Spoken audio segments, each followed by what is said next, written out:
Hello everyone, 2023-24 session के लिए जिन्होंने अभी तक स्कॉलरशिप का फॉर्म फिल नहीं किया है तो ई कल्याण पोर्टल के थ्रू स्कॉलरशिप का फॉर्म आप फिल कर सकते हैं। ई कल्याण का जो पोर्टल है वो ओपन है, 5 मार्च तक ओपन रहेगा। 5 मार्च तक ऑलरेडी मैंने आप लोग को बता दिया था कि 5 मार्च तक स्कॉलरशिप का फॉर्म फिल कर सकते हैं। ठीक है, तो 23-24 सेशन के लिए स्कॉलरशिप का फॉर्म फिलअप हो रहा है, आप लोग कर दीजिएगा। 5 मार्च तक कर सकते हैं। इसमें देखिए, आपने तपन प्रधान और इस तरह के बहुत से स्टूडेंट हैं जिन्होंने मैसेज किया था कि सर एक बार बता दीजिएगा कौन कौन सा डॉक्यूमेंट लगेगा। तो देखिए यहाँ पर लिखा हुआ है कि ई कल्याण झारखंड पोस्ट मैट्रिक, मतलब मैट्रिक के बाद का के लिए स्कॉलरशिप का फॉर्म फिल करने के लिए कौन कौन सा डॉक्यूमेंट चाहिए लिखा हुआ है। देखिए लिखा हुआ है कि स्टूडेंट का फ़ोटो चाहिए, इसके बाद इनकम सर्टिफिकेट बनवा लीजिएगा। इनकम सर्टिफिकेट 6 महीने के अंदर का होना चाहिए। लेकिन यहाँ पर देखिएगा कि 1 अगस्त जो लिखा हुआ है, तो ये अगस्त नहीं है, 1 सितंबर है, याद रखिएगा। 1 सितंबर या 1 सितंबर के बाद का सर्टिफिकेट होना चाहिए इनकम सर्टिफिकेट। इसके बाद कास्ट सर्टिफिकेट होना चाहिए, जाति प्रमाण पत्र, फिर रेसिडेंट सर्टिफिकेट होना चाहिए, स्थानीय या आवासीय प्रमाण पत्र होना चाहिए, बोनाफाइड सर्टिफिकेट। ये बोनाफाइड सर्टिफिकेट आप लोगों को कॉलेज से मिलेगा। अपने कॉलेज में आप बोलेगा कि बोनाफाइड सर्टिफिकेट चाहिए, उसमें कॉलेज का सारा डिटेल, कितना फ़ी स्ट्रक्चर है, आपका क्लास का रोल नंबर, सारा चीज़ उसमें रजिस्ट्रेशन सब कुछ रहेगा। उसमें आपके बारे में डिटेल रहेगा, किस कॉलेज के आप स्टूडेंट हैं, सेशन आपका क्या है। ठीक है, उसी को बोनाफाइड सर्टिफिकेट बोलते हैं। तो बोनाफाइड सर्टिफिकेट ले लीजिएगा कॉलेज से। फिर प्रीवियस ईयर का मार्कशीट, अभी तक इससे पहले जितना भी आप पढ़ाई किए हैं, ठीक है, जितना तक आप लास्ट क्वालिफिकेशन आपका है, तो उसका लास्ट क्वालिफिकेशन जो भी आपके पास है उसका मार्कशीट उसका लगेगा। ठीक है, उससे प्रूफ होगा कि उस क्लास को आप पास करके और इसके बाद इसमें आए हैं एडमिशन के लिए। ठीक है, आधार कार्ड आपको इसमें लगेगा। इसके बाद बैंक का पासबुक भी यदि मांगा जाएगा तो बैंक का पासबुक दे दीजिएगा, यानी मतलब कि बैंक का डिटेल दे दीजिएगा। ठीक है, इन सभी फॉर्म को फिल करने के बाद इसका प्रिंट आउट ले लीजिएगा। लेकिन याद रखिएगा कि यदि बैंक का पासबुक मान लीजिए कि नहीं मांगा जा रहा है, ठीक है, बैंक अकाउंट यदि नहीं मांगा जा रहा है, तो एक ऐसा मोबाइल नंबर, आपका मोबाइल नंबर मांगा जाएगा। इसमें मोबाइल नंबर ऐसा दीजिएगा जो आपके बैंक में जो दिया गया है, अपडेट है, वो आपके बैंक अकाउंट से वो जुड़ा हुआ है। ठीक है, इंटरनेट बैंकिंग से वो जुड़ा होगा आपका। और आपका जो मोबाइल है, आपके आधार में भी आपका लिंक रहेगा, आधार से भी अटैच रहेगा आपका मोबाइल नंबर, वैसा मोबाइल नंबर दीजिएगा। मोबाइल नंबर आधार से भी जुड़ा हुआ रहना चाहिए और आपका आधार जो है आपके अकाउंट से जुड़ा हुआ रहना चाहिए। इस तरह से होने पर क्या होगा कि यदि अकाउंट डिटेल यदि आपको नहीं मांगा जाएगा, तो यदि आप अपना मोबाइल नंबर भी दीजिएगा तो उसके थ्रू भी आपके पास पैसा आ जाएगा। ठीक है, अकाउंट नंबर नहीं भी देने पर, क्योंकि अभी पिछले साल जो फॉर्म फिल किया गया था इसमें अकाउंट डिटेल नहीं मांगा गया था, मोबाइल नंबर के थ्रू ही उसमें ऑटोमेटिक वहाँ पर आधार में जाकर जब UID में जब आप जाइएगा, तो आधार के ऑफिशियल साइट में जब जाइएगा तो वहाँ पर आप अपना आधार नंबर डालकर, ठीक है, आप चेक कर सकते हैं कि आपका आधार जो है वो कौन से अकाउंट से आपका जुड़ा हुआ है। ठीक है, और आपका मोबाइल नंबर भी रहेगा, तो वो आप कर लीजिएगा। नहीं यदि है या आप कन्फ्यूज हैं, आपको पता नहीं है, तो ये आप खुद से भी चेक कर सकते हैं या फिर आधार सेंटर जाकर चेक कर लीजिएगा। ठीक है, अब चलिए एक बार मैं और एक बार दिखा देता हूँ। फॉर्म को मैंने ओपन किया था, फॉर्म को देखिए, फॉर्म को मैंने ओपन किया है, तो यहाँ उसी का स्क्रीनशॉट मैंने लिया था। जो ई कल्याण का जो स्कॉलरशिप का जो स्कॉलरशिप का जो फॉर्म फिल हो रहा है, तो इसमें कौन कौन सा डॉक्यूमेंट चाहिए वो देखिए, उसी का स्क्रीनशॉट मैंने यहाँ पर लिया है, आप लोग देख सकते हैं। इसमें देखिए स्टूडेंट का फ़ोटो चाहिए, यहाँ पर अपलोड करना पड़ेगा। ये सभी डॉक्यूमेंट जो है ना वो अपलोड करना पड़ेगा। कैफ़े से आप जाके कर लीजिएगा, कैफ़े वाले आपको गाइड कर देंगे। रेसिडेंशियल सर्टिफिकेट आपको चाहिए, जिनको भी स्कॉलरशिप चाहिए 2023-24 सेशन के लिए।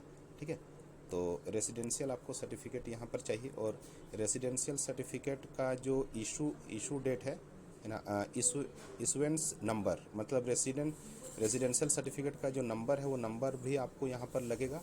इसके बाद उसका इशू डेट, जो रेसिडेंशियल सर्टिफिकेट का इशू डेट है वो भी यहाँ पर देना पड़ेगा। ये रेसिडेंशियल सर्टिफिकेट में ये सब डिटेल रहता है। इसके बाद कास्ट सर्टिफिकेट लगेगा, कास्ट सर्टिफिकेट का जो नंबर है वो दे दीजिएगा। कास्ट सर्टिफिकेट का जो इशू डेट है वो भी यहाँ पर देना पड़ेगा। इसी तरह से इनकम सर्टिफिकेट का नंबर और इनकम सर्टिफिकेट का डेट ऑफ इशू वो यहाँ पर डाल दीजिएगा। ये हो गया। इसके बाद देखिए कॉलेज का बोनाफाइड चाहिए, बोनाफाइड भी यहाँ पर आपको अपलोड करना पड़ेगा। बोनाफाइड जो सर्टिफिकेट है उसको भी स्कैन करके ये सब डॉक्यूमेंट आप कैफ़े आप ले जा सकते हैं वहाँ पर, ये सब सभी स्कैन करके और ये सब अपलोड करना पड़ेगा। और स्टूडेंट का जो प्रीवियस ईयर का जो मार्कशीट है लास्ट क्वालिफिकेशन का, उसको भी यहाँ पर अपलोड करना पड़ेगा। तो ये सब डॉक्यूमेंट आप लोग को लगेगा और आप अपने कॉलेज से बोनाफाइड ले लीजिए। और 5 मार्च तक लास्ट डेट है स्कॉलरशिप का। झारखंड ई कल्याण स्कॉलरशिप 2023-25 सेशन के लिए अभी फॉर्म फिलअप हो रहा है, डेट एक्सटेंड हुआ है, ठीक है, 5 मार्च हो चुका है।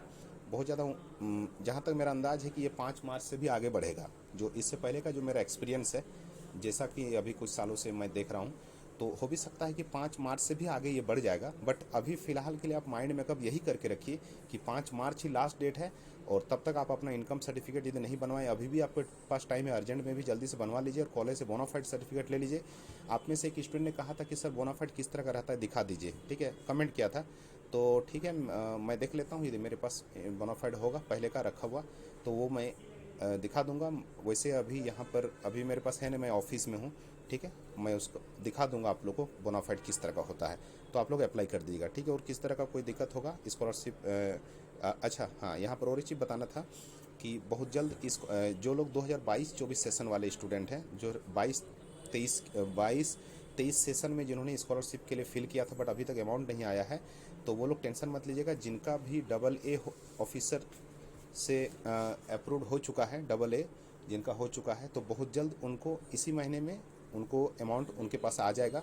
बस आप चेक कर लीजिएगा कि आपका अकाउंट नंबर, आपके आधार, ये सब से और आपका अपडेट है कि नहीं, जुड़ा हुआ है कि नहीं, ठीक है, वो चेक कर लीजिएगा। इसके बाद जिनका DLC है, तो DLC वाले जो हैं वो टेंशन मत लें, बहुत जल्द आपका AA हो जाएगा, बहुत जल्द AA हो जाएगा। और आपको किस तरह का कोई दिक्कत है तो आप अपने जो आपका सिटी है वहाँ का जो वेलफेयर ऑफिसर है, वहाँ का कल्याण विभाग जो है, ठीक है, वहाँ पर जाकर और आप पता कर सकते हैं, आपको पता चल जाएगा सारा चीज़। आपको जो भी पूछेगा आपको सब कुछ पता चल जाएगा। अब देखिए यहाँ पर है, ये आप देख सकते हैं कि हमारे जो नए जो CM हैं हमारे झारखंड के, उनके तरफ से जो बोला गया था उसी को देखिए यहाँ पर लिखा गया है कि छात्रवृत्ति में देखिए लास्ट में लिख सकते हैं किन, देख सकते हैं लिखा हुआ है लास्ट में कि किन के द्वारा बोला गया है, श्री चंपई सोरेन के तरफ से, ठीक है। क्या बोला गया है यहाँ पर देख सकते हैं, ये कल का ही है, ये न्यूज़ कल का है, ठीक है। लिखा हुआ है कि छात्रवृत्ति में 2 से 3 गुना वृद्धि हुई है पहले याद है ना, एक साल में 38,000 मिलता था, 38,000, बट इस बार मिनिमम 60,000 मिल रहा है एक साल में मिनिमम 60,000 दिया जा रहा है। जिनको भी नहीं मिला है उनको भी मिलेगा, और जिनको हाफ मिला होगा उनको भी हाफ, बाकी जो बचा हुआ है वो आ जाएगा। सरकार के पास फंड नहीं था, ठीक है, बहुत जल्द जैसे ही फंड आएगा, मैंने भी अपने घर से अपने कज़न का मैंने स्कॉलरशिप फिल किया था 22-23 का, मैंने 22-23 का अपने कज़न का फॉर्म फिल किया था स्कॉलरशिप के लिए। तो अभी कल अब हम लोग चेक किए तो कल उसमें मैसेज आया था कि प्रिय छात्र, आपका DLC अप्रूव्ड आपका हो चुका है, और आप चेक कर लीजिए कि आपका जो अकाउंट है वो आपके आधार से जुड़ा हुआ है कि नहीं। कल ही ये अपडेट आया था, कल हम लोग चेक किए थे, ई कल्याण का ऑफिशियल साइट में जाकर चेक किए थे, तो वहाँ पर एप्लीकेशन स्टेटस चेक करते हैं ना, वहाँ से चेक किए तो लिख रहा था कि बहुत जल्द आपको अमाउंट मिल जाएगा। बस आप ये कंफर्म हो जाइए कि आपका अकाउंट आपका आधार से जुड़ा हुआ है, ठीक है, आपका आधार आपके अकाउंट से लिंक्ड है, ये लिखा हुआ था। आगे क्या लिखा हुआ है देखिए, यहाँ पर बहुत ही इंपॉर्टेंट चीज़ मैं बताना चाह रहा हूँ कि लिखा है कि यहाँ के किसान, श्रमिक और गरीब के प्रतिभाशाली बच्चों को, लिखा हुआ है कि विदेश में उच्च शिक्षा का अवसर दिया गया है।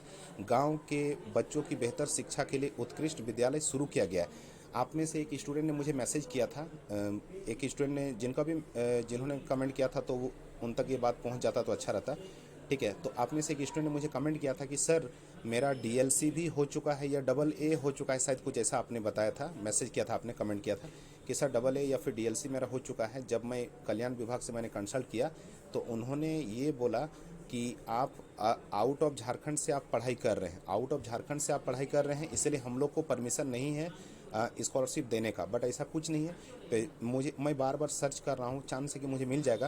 पिछले साल का न्यूज़ कटिंग मेरे पास था जहाँ लिखा हुआ था कि झारखंड या झारखंड से बाहर के बच्चे भी जो पढ़ाई कर रहे हैं वो भी स्कॉलरशिप के लिए एलिजिबल हैं।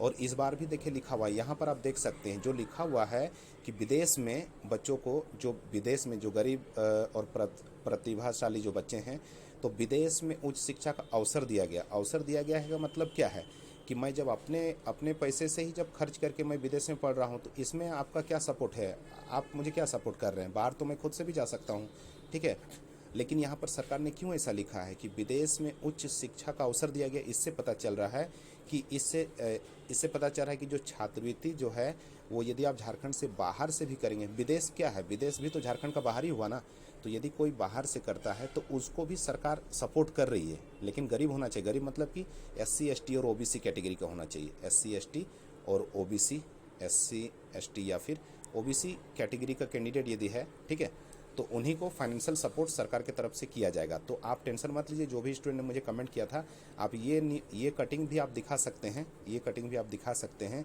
कि देखिए सर यहाँ पर लिखा हुआ है। और आप ज़्यादा दिक्कत आपको होगा तो आप हो सके तो आप लास्ट में तब आपको यदि पॉसिबल है तो चंपई सोरेन से भी हो सके तो आप उनसे जाइएगा, जाकर रिक्वेस्ट कीजिएगा और ये कटिंग भी ले जाइएगा, तो चांस है कि आपका काम हो जाएगा। आप टेंशन मत लीजिए। ओके, फिर आगे जो अपडेट होगा मैं बता दूंगा। टेंशन मत लीजिएगा, सबका अमाउंट आएगा, ठीक है। Okay, thank you everyone, God bless you.